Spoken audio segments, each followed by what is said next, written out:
Watching on ESPN2, that man, Marcus Freeman, somehow, some way, not in the college football playoff. We are on Sportsmanlike here on ESPN Radio, ESPN2. Alabama will have to bounce back like their loss to Georgia in the SEC championship game never even happened. Brought to you by ServPro, the number one choice in cleanup and restoration. It did happen, and it didn't matter that it happened, which is the wildest thing. Alabama got their butts kicked and didn't drop, nothing with nothing. 3-loss team going to the college football playoff. Guys, the huge story is that Miami's in, Bama's in, Notre Dame out. Before we get to any of the sound and conversation, your initial reactions when you saw it yesterday at noon Eastern and heard it here on ESPN Radio at noon Eastern yesterday. It sucks for Notre Dame, but I'm not surprised because the committee folded. They saw that it came down to a situation where Notre Dame and Miami were going to be side by side in the rankings, and they did the cop-out thing, which was go with the team that won the head-to-head matchup early in the regular season, not taking into consideration the entirety of the body of work and what those two teams had become throughout the course of the year. Clearly, the trajectory for Notre Dame was at a higher pitch than what we've seen from Miami, right? Miami stumbled in the middle of the season, having a couple of losses, one to SMU, one to Louisville. Those can't happen. But the fact that you had those losses when you had those losses in comparison to what Notre Dame did this year and who they lost to, I didn't think that it was going to be that close, but clearly the committee was uncomfortable putting in a Notre Dame team that had lost to the Miami Hurricanes early in the year. But then why have them ranked in the top 10 in every single rankings before yesterday? Exactly. That's what got me, because I think all three of us came to the conclusion that even if Georgia defeated Alabama and even if they won handily, that they weren't going to penalize Alabama for being so good, as you kept saying, CC, to play in a conference championship game. I think we all arrived at the conclusion that Bama would likely be in regardless of result.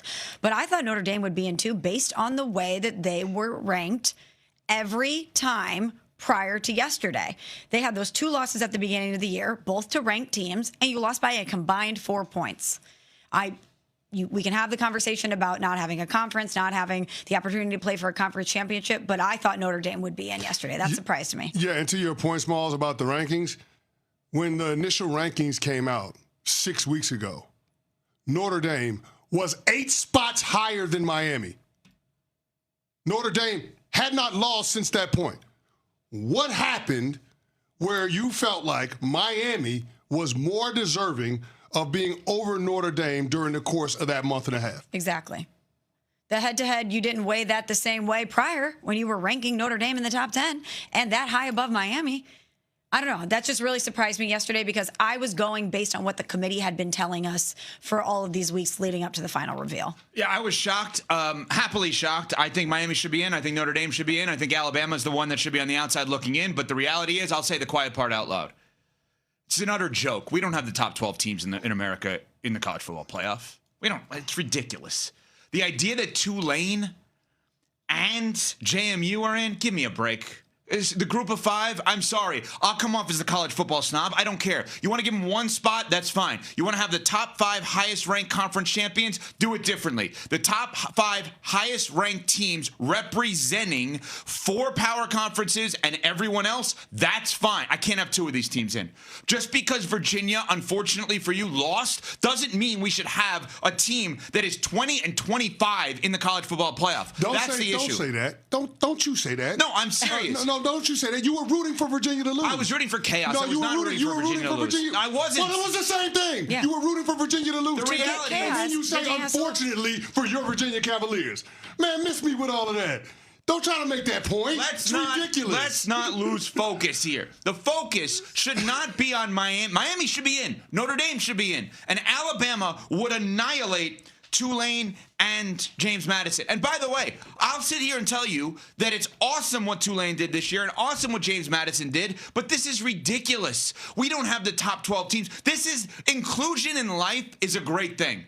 Inclusion with sports teams who do not play equal schedules or on equal levels is not a great thing. Well, this makes no sense whatsoever. And I think that we're holding on to the notion that it'll be like the NCAA tournament, that we'll see these Cinderellas, that we'll see these big upsets. And so far, it has not bared itself out in the college football playoff. They are going to get pummeled. The same. They're going to get pummeled. And here's the other thing with Notre Dame.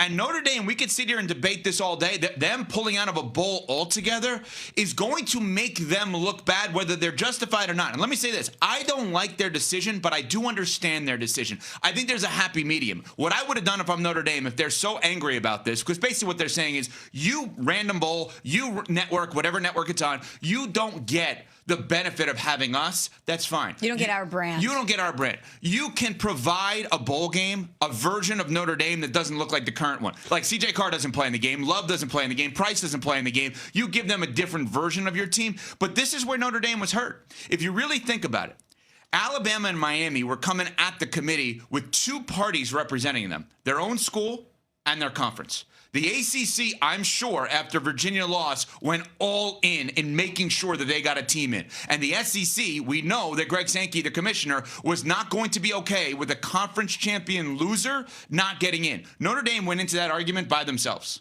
There was no one helping them. Think about that. Notre Dame, for one day and one day only, desperately needed a conference to help them. If they were in a conference yesterday, they would have been in. They had nobody backing them. Yeah, but they got they have Swarbrick on the college football management committee, so they do have somebody there that's advocating for them. And based on the reporting, they made a hell of a presentation on Thursday to the College Football Playoff Committee about what their standing should be with the rankings. Now, it certainly didn't work out for them, but the issue that we're talking about will no longer be an issue moving forward next year. Do you have an issue with that, though? I don't have an issue with the memorandum of understanding between Notre Dame and the College Football Playoff Selection Committee. I don't. So based on what happens with the memorandum of understanding and the agreement between CFP and Notre Dame, if Notre Dame is ranked in the top 12 of the rankings for the CFP in their final release, then Notre Dame is guaranteed a spot. So if we had this exact same scenario next year, then Miami would automatically get bumped for Notre Dame. So that holds serve for Notre Dame instead of them being in a conference and having the opportunity to be considered a quote-unquote conference winner. They have that agreement that if they're in the top 12, if they're one of the top dozen teams in the final rankings, that there will be assured a spot in the college football playoff. What about Notre Dame not playing in a bowl game? That was a huge topic last night. So there was a couple of waves of this. There was the first wave was what we just discussed in terms of Miami versus Notre Dame versus Alabama and the two JMU, Tulane schools in, right? Alabama not dropping at all. BYU in a conference championship game dropping, but Alabama not, which is wild. There was that wave. Then there was the next wave of, as you were assigning the rest of the bowl games, which, by the way, Boca Bowl, which Nuno and I are doing, will be Louisville and Toledo, so we'll be into that one. Nice. The next wave was Notre Dame putting out the release, we're not playing in a bowl game. Did you guys have an issue with that? I don't. They feel a type of way. They feel like they were absolutely snubbed in the college football playoff, and they're looking at the situation saying, if we can't play in this playoff that we feel like we've earned a spot in, why should we go and play in a bowl that is essentially meaningless? Why should we put our student athletes in a position where, God forbid, somebody could get hurt? These guys are brands and are earning money in a different way than they ever have been. So as good as it is to play with your teammates one more time, potentially earn a bowl victory, it doesn't have the same cachet that it once did. Bowl season used to be everything for college football. Now, if you're not in the playoff, it's like, oh yeah, I'll throw it on while I'm baking some muffins in the background. It does not carry the same weight that it once did, and I don't blame Notre Dame for trying to make a statement here. I love it. I'm gonna have more of this upon further review, but I love what Notre Dame is messaging to everybody that's a fan of college football, and more importantly, to all of the kids out there that are gonna be recruited by them in the future. We're about winning championships. And if it ain't that, then we're not interested. Mm-hmm. Last year, we were in a national championship game. This year, we got hosed by the CFP selection committee, and we're uninterested in playing in any bowl games. Now, the only thing that I will say is that you lose an opportunity for all of those practices leading up to the bowl game. That's like another spring ball session where you get 15 to 20 practices before you even go out to play one of these games. So that's the part that might be lost in all of it. All of the practices that you could potentially get leading into the bowl game and what that does for player development. So there is that angle to it, but I absolutely respect their position to opt out of the bowl season because they felt like they should have been competing for a national championship. Just a quick follow-up on that. I know we got to break in a second, but a quick follow-up on that.